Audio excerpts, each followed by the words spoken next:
confused on this side. Oh, we're live. We're live. We are live. Always excited to see the live. What's happening, Kevin? Kevin and Doug, Two Bros Wrestling Show. We are on the road to WrestleMania, Doug. I'm sideways. Wait. Oh, there we go. Now we're on the road to WrestleMania. Doug is a little sideways on his road to WrestleMania because it's a little late, folks. A long night of rumbling. Hopefully you just watched the Royal Rumble and are ready to talk about it with us. If you haven't and just want to know whether or not you should watch the Royal Rumble, we will not give spoilers at the beginning. But Doug, there was a lot to digest about this Royal Rumble. There was some surprises. There was a forbidden door that was swinging pretty wide open, especially when you think of WWE. And we have the table set for WrestleMania. So what say you?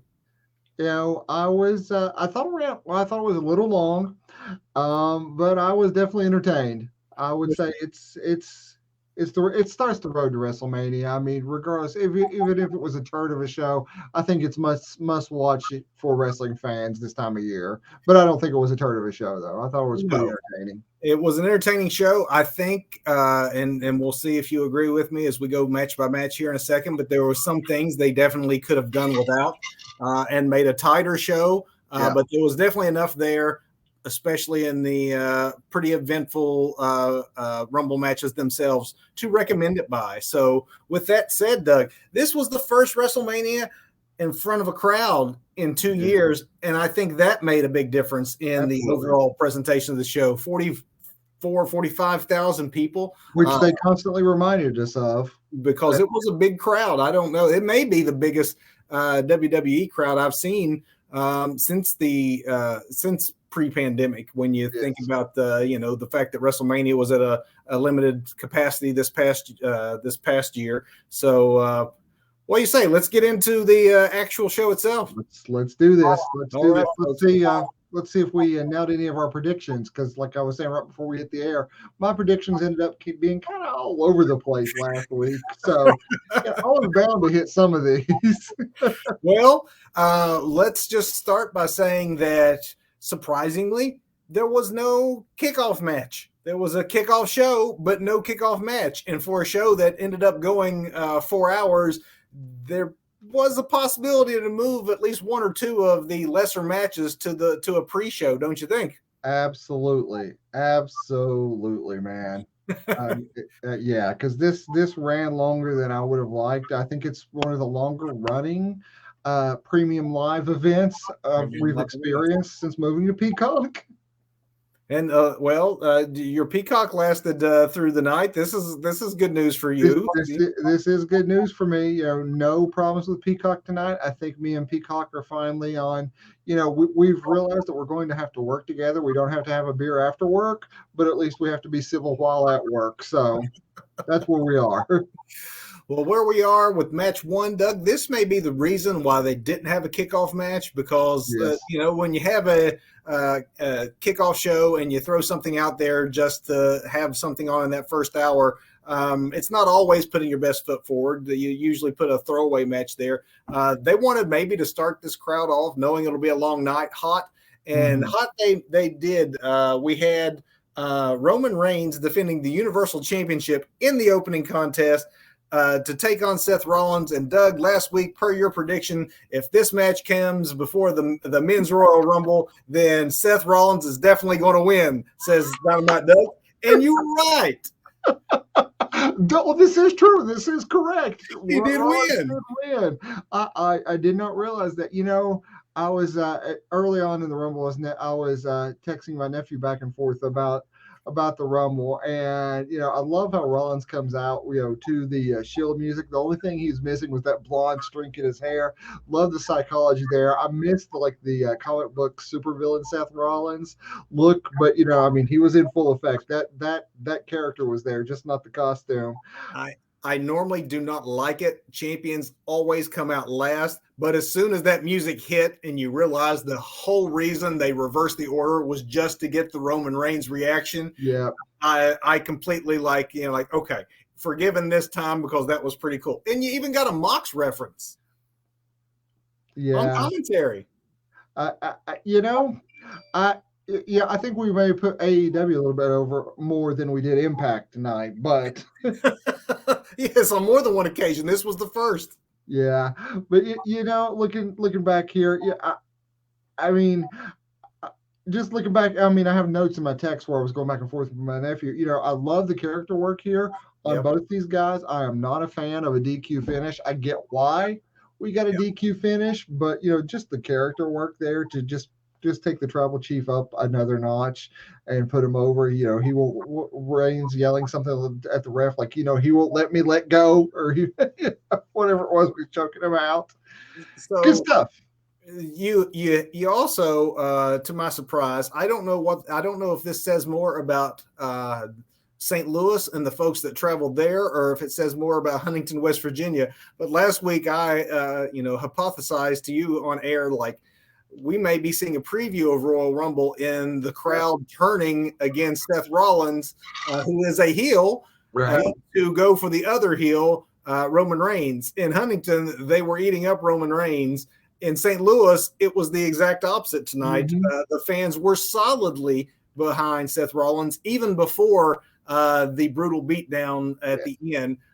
Even during the match itself, when it should be heel versus heel, the crowd not knowing who to cheer for, they picked an obvious side, and it was different than what we saw last weekend. Very much, very, very much so. It's kind of like, Huntington may be Bizarro Land, just like Canada. It's where we boo who we're not supposed to and cheer who we're not supposed to. Yeah, I think St. Louis got it right. Where they picked a heel and a face pretty much right off the bat there. Yeah, there was a hope spot early that made me think that, okay, this isn't going to go Seth's way. But I almost thought there at the beginning, they almost had me buying that buckle bomb spot into a stomp right out the gate, maybe 4 or 5 minutes in, that was the end. It was that believable. And then early on, Doug, it's, I think, worth pointing out because, he had to work through it the rest of the match, but I believe it might have been on the power bomb through the table.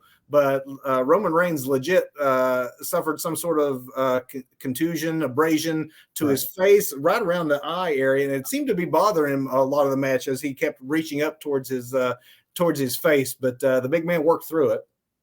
Yeah, which I've likened him to Chewbacca before, but with that he's more of like a chrysanthemum, but still a big Wookiee. I loved the spear into the pedigree counter. I thought that looked fantastic. Seth hitting a pedigree on Reigns, coming after him with a spear. Honestly, other than maybe the Daniel Bryan matches, this might have been the best Roman Reigns match I ever saw. I mean, again, I'm not a big fan of DQ finishes like you. I know why they did it. I also know why this match needs to go on first if you're going to do that. It takes it down maybe a star or two on a grading scale for me, but what was there was fantastic. Yeah, this was more about character and story than the match itself. And again, that's like you just said, that's why it had to go first. Really had to go first. So maybe not the way you predicted it, but you did predict the outcome. Again, as much as I threw at the wall last week, some of it had to stick. Well, let's talk about the women's Rumble, Doug, because that comes up next. And before we even get to who won, let's talk a little bit about how we got there. For me, trying to review Royal Rumble matches is an interesting exercise. It's not like you're reviewing a regular wrestling match where we're looking at work rate and back and forth action and spots per se, or to me, Rumble matches are so distinct that you almost review them differently. And really the action is basically a battle royal, which I'm normally not a fan of. So the action actually comes way down on the list for me. First, it's at the end of the day, the winner. Is it a believable winner that fans will get behind? Because this is basically the company putting their weight behind someone on the road to WrestleMania. That's number one, first and foremost. And if it's dramatic enough a finish at the end. And then two, surprises. I think people watch for the surprise entrance and the moments that happen in the midst of the match. And then down that list below all that is action. And I thought the women's match actually probably delivered on those three things for me anyway, more so than the men's. I absolutely agree with you. I think between the two Royal Rumble matches, I think the women's was a much stronger match. I think spoiler, because I did, actually doze off a little bit during the men's match. Maybe missed about 15 minutes or so of that. But I did catch all the women's match, and I like, there weren't any really big surprises. I think we covered probably surprises. I'm not unhappy with the winner and how it came about. I think it was kind of telegraphed. It was somebody who wasn't even on our radar, because I really don't. Not that I don't think of her as a quality wrestler, because she definitely is, but she's just not somebody that that flips my switches. You know what I'm saying? So I really wasn't even thinking about her coming back, but it makes perfect sense. So I'm going to put on my newsman glasses. That's how you know it's getting serious. Time of death was no. Cameron was like, who would thought of Cameron in ages? I think the crowd did not know quite who she was. Melina got a great reaction.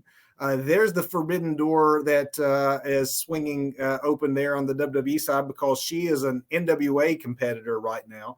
And she was the second person out. Sasha started. Ivory was a bit of a surprise in her right to censor mode.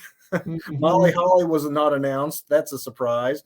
Alicia Fox was a surprise. Sarah Logan was a surprise. Had a nice little quick moment there with Liv. And then, of course, our ultimate winner, of course, being Ronda Rousey, which I did call last week, I will say. Called it. And was a surprise. Doug, were you kind of surprised, I guess, maybe that let's talk about some of the action in the match. Sasha Banks going out early. Did that have to happen just because if she was still around at the end, it might have taken away from, that's absolutely what I thought too. You almost had to have some clearer lines of who the heel is here and who the fans will and won't support.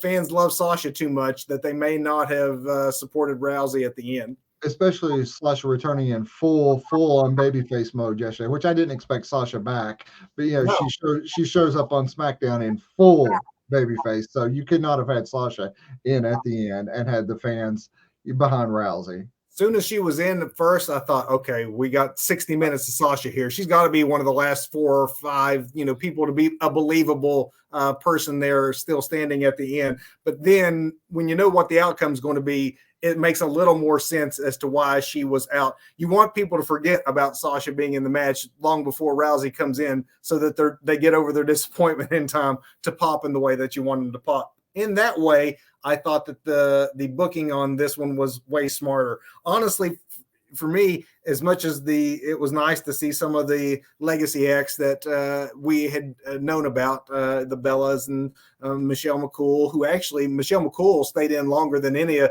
Mostly, if you were a former competitor coming back, you were in, you were out pretty fast. But Michelle was in for a bit. So here's something I noticed that, Natty basically worked with all the Legacy acts. Natty was almost like the ring general, and I'm sure she is. But just something I noticed, a lot of the Legacy acts got time with Natty. Natty was near them, when they were in there, in and out. So, and then once the final Legacy act was done, then Natty was booted from the Rumble. So I thought that was just interesting that she seemed to be kind of, I don't want to say like carrying the weight, but, at least calling a lot of shots for the Legacy acts, especially a lot of folks who haven't really been in the ring or at least on WWE TV in a while.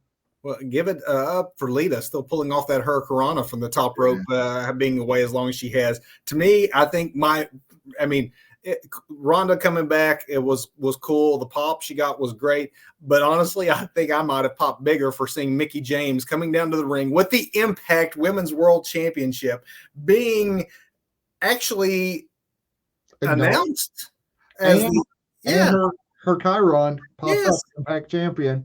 And then they never showed her again until she was eliminated. Do you think that this is Vince showing that, see, I can open up doors too if I want to? Is this a response to what else is going on in the wrestling business? I'm sure it is. And this is probably the only kind of acknowledgement we're going to get. We acknowledge her. We let her bring her championship down to the ring because I'm thinking, if I'm Impact, I am not letting her go out by just anybody. Yeah. And she's got to be in like the top 5 at the end. Didn't really happen that way, but they don't really mention her or really concentrate on her action. They give her a spot when she comes down. You really don't see her except in the background. I did a John Cena thing. Just but in the background with Michelle McCool, which dates back to their, there was a lot of callbacks. Yes, lots of callbacks. Yeah, which I did appreciate. I guess another surprise for me, Doug, was seeing Liv Morgan, who for many was a sentimental favorite and who I had picked to win, actually, if not for Ronda Rousey coming. And maybe, she had a good showing at 37 minutes, but the crowd audibly booed the Bella twins when they eliminated Liv, because I think that the crowd wants Liv that much. Yeah. But, if you're going to go Rousey, maybe Liv has to go for the same reason Sasha has to go. Absolutely. And then you have the Bells going full on heel with, flashing the losers and, and doing like heel taunts after eliminating her too. So, it keeps sympathy on Liv, but I think you're right. She had to go for the same reason Sasha had to go. Rumbles can always be kind of clunky when you get a lot of folks in there, especially when you have a lot of folks who maybe don't wrestle quite so regularly. So it was far from perfect, but and maybe even Rousey herself looked a little, maybe a little rusty, but it's been a couple of years for her. But booking wise and just providing the moments and the surprises and keeping the flow going, I thought it was a very well booked, very entertaining women's Royal Rumble. I agree. Let's move on then. Let's do it. I hate to say the come down match. It's not a popcorn match, but it definitely was a come down match after that really hot Royal Rumble. But Becky Lynch versus a very game Doudrop. I just still, like we talked last week, just don't think that the crowd is there with the Doudrop gimmick yet. So I think that also hurt it. The placement also hurt it. Yeah. Completely inoffensive. There was nothing wrong with it. I actually love the pump handle finish from the top rope with Becky getting the win. But really the most notable thing I have in my notes about this match, Doug, is that the crowd got distracted by the WrestleMania sign catching on fire. Yes. I was distracted very early on by Becky's giant glasses too. So, but yeah, there wasn't much to the match. The crowd was not in the match, and understandably, they were so hot for everything that came earlier. There has to be a come down, and these women were actually put in an unenviable position to be that come down. And then, of course, the sign catches on fire, and that has people, you see them visibly distracted, even though the commentators weren't bringing attention to it. And all of that, I think, worked to kind of make it a match that you would maybe see on Raw or SmackDown, and not really anything where you thought at all Becky Lynch was any danger of losing that title. Yeah, I agree. They haven't done enough with Piper or Doudrop yet. I think, she should be a beast. She should be a monster. Yeah. She's just not. Yeah, they're just not booking her like that. Like you said, nothing good, nothing bad about the match. It was a match on the card. Not just another match on the card, though, is our next contest, because this is where things really start to take shape as to where you start to see where the rest of the show is going to go. Yeah. Lesnar versus Lashley. This, if anything, Doug, was a good match that was a teaser for what one day will be a epic, great match. Agreed. They were obviously, physically speaking, you put these two men next to each other, and it is a clash of the titans. I get my action figures, you get your action figures, and we'll make them fight, because it just looks like a main event match when you see these two. Two big, beefy bulls, man, just going at it. And they did go at it, even if it wasn't for an extended period of time. What was there was that teaser of what could be more of in the future. I loved the exchange of German suplexes. Yes. that's a whole lot of muscle on both of these men's parts to be coming down on the backs of their necks with 300 pounds coming down onto the backs of their necks. Both their necks are so huge. They have more muscles in their necks than I do my entire body. I don't doubt it.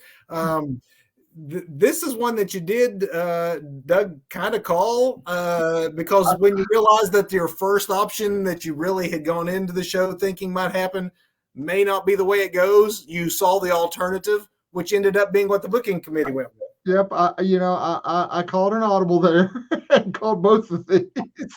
But yeah, I thought it was odd, but completely in storyline that what happened there too.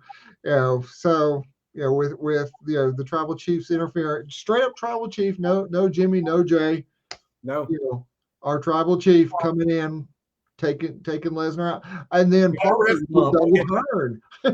we had a double ref bump. Ref bumps twice, so you knew shenanigans was about to occur. And he loved his tribal chief. And in some ways, the new sort of happy-go-lucky Lesnar that the crowd is really behind, a Lesnar who's enjoying himself and has got the fans on his side. Probably doesn't need the heel heat that a Paul Heyman brings. Fans love to hate Paul Heyman. We all love Paul Heyman, but he's fun to boo because of the obnoxiousness of his character. Absolutely. Probably fits in better with Roman at this point than a Lesnar who is definitely a face in the eyes of the fans right now. And not that Lesnar needs it, but it puts that much more sympathy on the babyface going, forward, which, that's booking 101 right there anyway. So we got that now. Booking 101, it makes me think what the original booking might have been for all of this, because in a lot of ways, what we saw tonight, starting with this match and then continuing on into the Royal Rumble, seems to be a reset button that is being hit to get things back to where they were supposed to be after day one. Obviously, day one with COVID taking Roman Reigns out of the picture, there was probably an audible called backstage to, all right, we're going to throw Lesnar instead in the other match, and the other world title is going to go to Lesnar, leaving poor Big E on the outside looking in. I don't like that, but Big E's the big loser in all of this because there's a very good chance that he had a path to WrestleMania as a champion. But now that whole how do we get to Lesnar and Reigns if both of them are champions, they reset that button by basically going back probably to where they wanted to be after day one. And that would have been some sort of screw job finish at day one that was inconclusive that would have Lesnar winning the Royal Rumble and going on to WrestleMania. Yeah. So the benefactor of all this, of course, is Bobby Lashley, who is your new WWE champion. Which maybe wasn't the way that this was going to go. So I think, Doug, that Big E might still have a path back into this thing since we do have an Elimination Chamber coming up.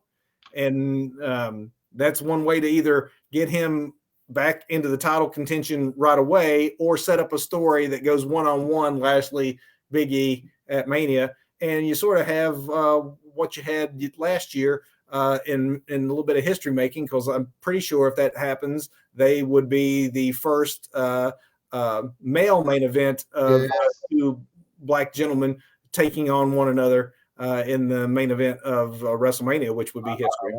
I like that a lot.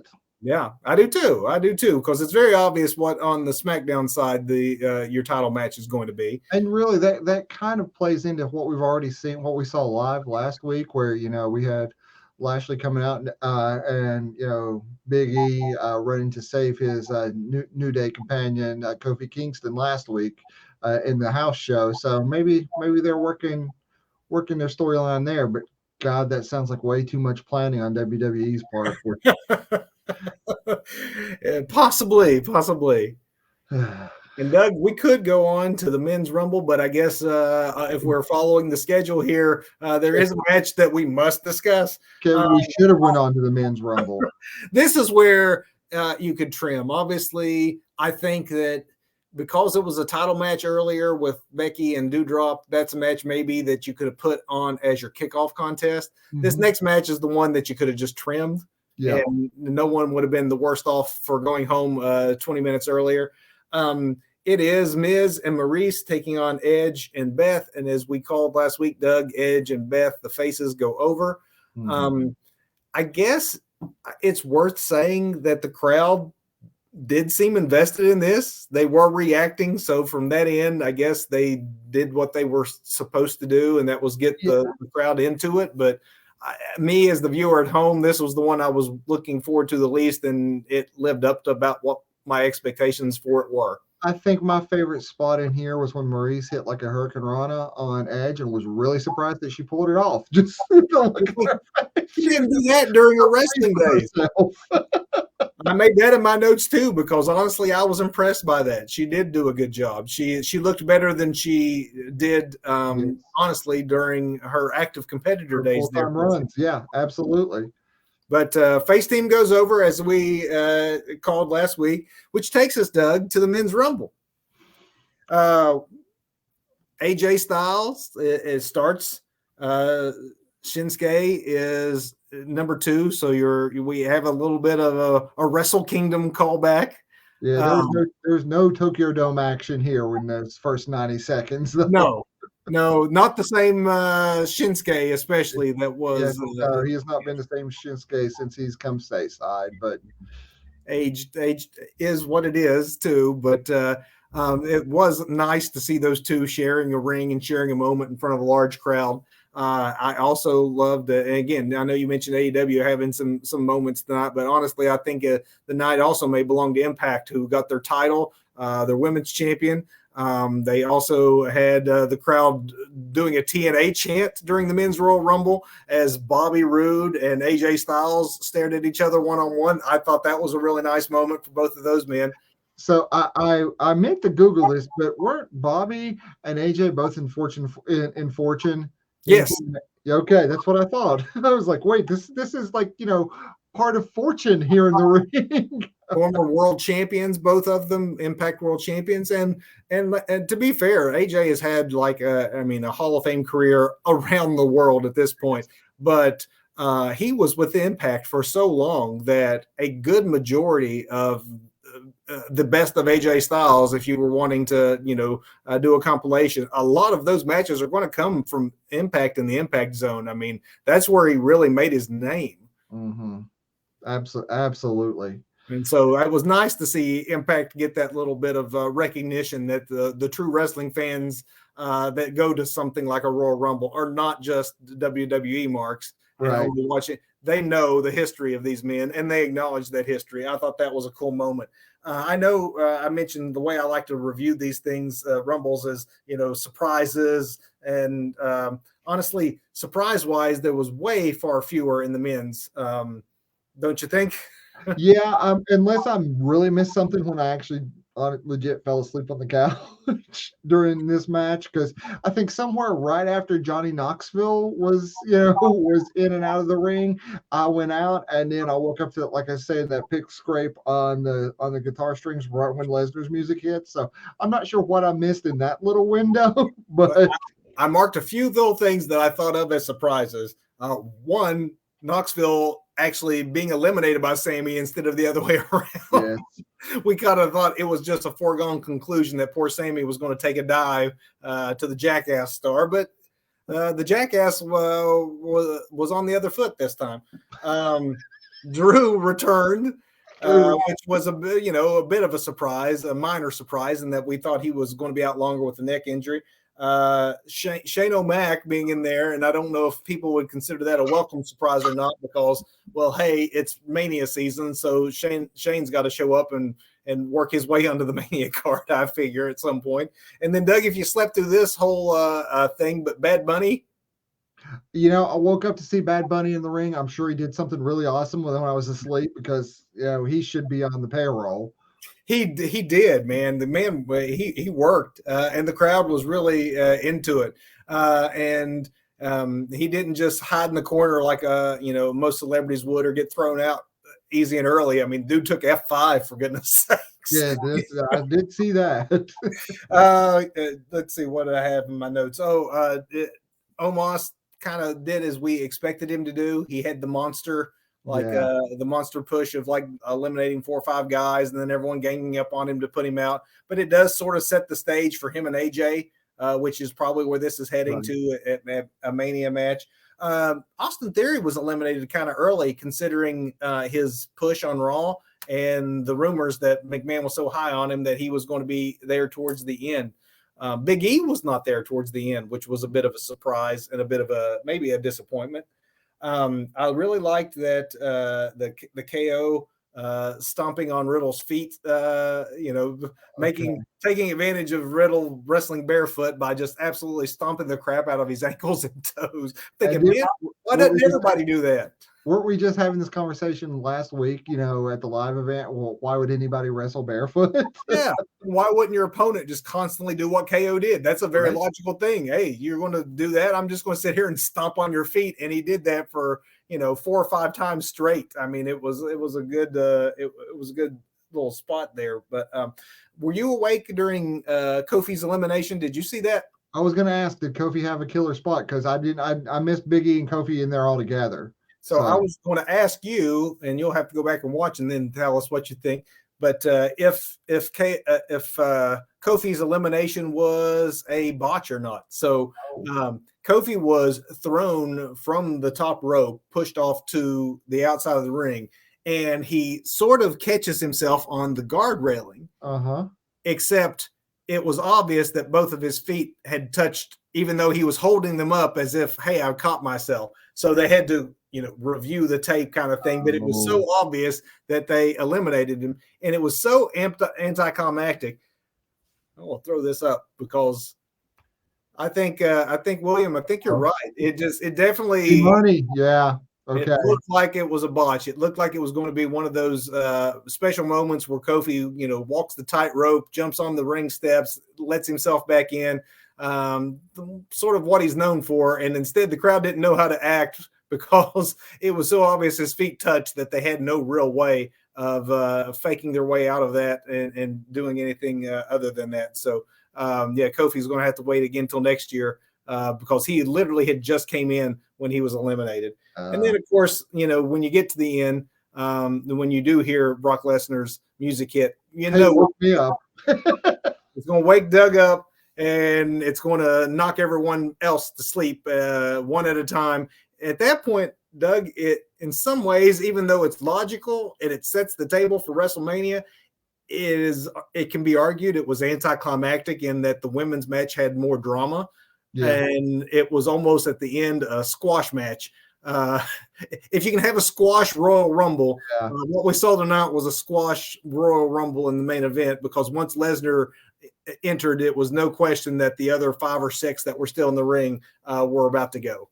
Yeah, this is true. I mean, there's a little bit of a tease there with McIntyre and Lesnar being the last 2 left, but even like a callback where Lesnar knows to get out of the way of the Claymore this time, just smacks it away and but it was a foregone conclusion who was walking out of there and pointing at the sign, which I don't think Lesnar actually did. So yeah, maybe he was afraid it would catch on fire again. I don't know. But I think the sign pointing is a little old and cliche at this point anyway, though. So let's look, Doug, then where this leaves us for Mania. On the men's side, it seems pretty obvious that we're going to get Lesnar and obviously Reigns in the match that we sort of been working towards for a long, long time.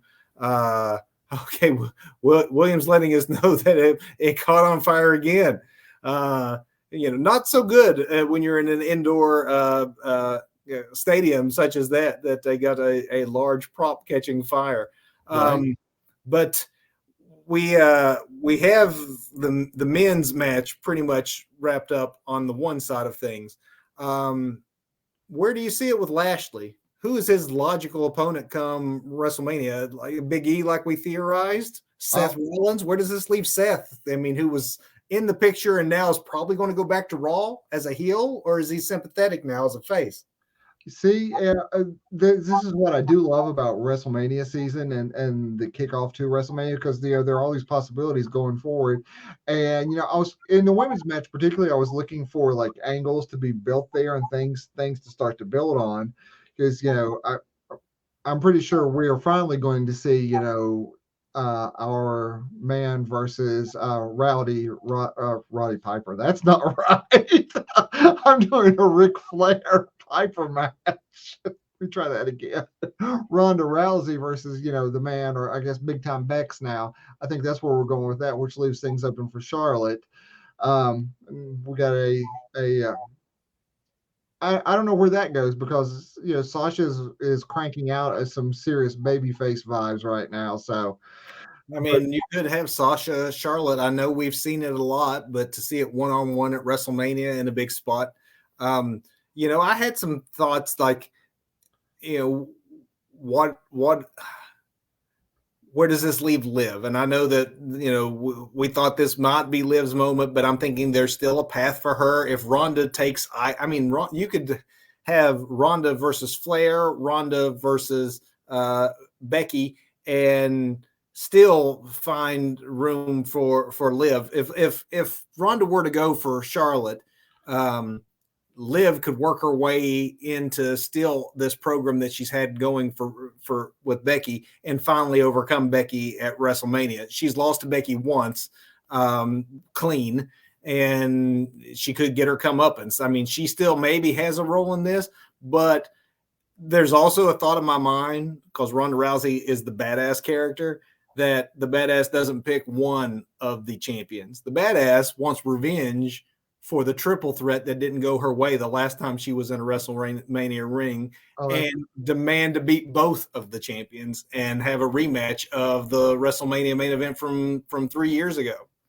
That's an interesting way to go with that. And it would be money. I mean, people would want to see the man Flair and Rousey go at it again, but maybe with the alliances of the fans altered around differently than they were the last time. Yeah, well, I guess we'll see, where all that goes. Obviously, Rousey's already being advertised for Raw tomorrow, so we should know starting tomorrow a pretty good idea of where they're going to go, because they do have one more event to reset the table a bit. The men's side, at least when it comes to the match we've all known was coming, is pretty well set. It's just the women's scene could go in a lot of different directions between now and Mania, as well as Bobby Lashley being a wild card and maybe at this point an unexpected person to still be holding that title as to who his opponent ends up being, because we got Elimination Chamber coming up, and that is the only pit stop on the way to WrestleMania. They used to try to shoehorn something in February, something in March, but now they're smart enough that we're only going to have 3 weeks from now the final setting of the stage, which gives the WrestleMania season to me a little more room to breathe and feel a little bit more like it did back in the day when you actually built to these things. Yeah, that whole long-term storytelling, even though, we're just talking about a couple of months here, it's not really the strong suit of WWE. It hasn't been for a while. But, I think they've done some really great long-term storytelling with, the Reigns Lesnar. And I think they can build on that with some other matches. But I really don't know where Rollins goes, where we're going with KO, Big E, I'm just not sure, which I think as a wrestling fan right now is really exciting. It is the start to the road to WrestleMania. And while the major pieces now are in place as far as our champions, you are correct. A lot of the main eventers or upper tier talent don't have natural spots just yet. And that's what the next 63 days are there to determine. 3 weeks until the next pay-per-view and 63 days until the big one. So a lot more still to be decided. But tonight was step one. A very entertaining step in my opinion. Hopefully you all enjoyed it as well. Doug, I don't have anything more to say about Rumble if you don't. I really don't. It was good. It was entertaining, and if I'm going to have to call a match of the night here, I would go with the women's match, because I just like the storytelling that was there and the action in it. It was definitely the most entertaining. If you want to go for a traditional match, the action was probably the best in Reigns Rollins up until the finish. But there was, if you wanted to skip Becky's match with Doudrop, and if you wanted to skip the mixed tag, the rest of it is worth your time, every bit of it. And so hopefully you all enjoyed the night's show, enjoyed the Two Bros Wrestling Show. Let us know what you think. We appreciate everyone who stayed up late with us on this broadcast, and hope that you join us. We're normally on Sundays at 8 o'clock. And Doug, as we have scrolling across the screen here. Oh, good. I need to look at this and see what we're doing next. And when Doug, it's February. We're turning the calendar. It is Valentine's season. So let's look at wrestling romance. The history of wrestling romance outside of titles and the pursuit of championships and blood feuds, probably the most long tenured storyline in professional wrestling is the love triangle, the wrestling wedding. And that's what we're going to talk about next week. The good, the ones that did it well, and then the ones that maybe are, abused the cliche of the wrestling wedding, because it's never going to go well. They rarely have, but there's some that have been much more entertaining and better than others, and some that have led to really good feuds and character changes for all involved. So we're going to look at that next week, the history of wrestling romance and wrestling weddings in particular. And so we hope that you join us Sunday at 8 o'clock. Doug, you going to be there? Maybe. You never can tell about me. You got a streak you got to defend here, brother. Oh, you have to defend my streak. Hey, Peacock even worked tonight, man. So we will both see you next Sunday at 8 o'clock. I've been Kevin. I'm Doug. Sleepy as always. Good night, everybody. Good night, everybody. Thanks for watching.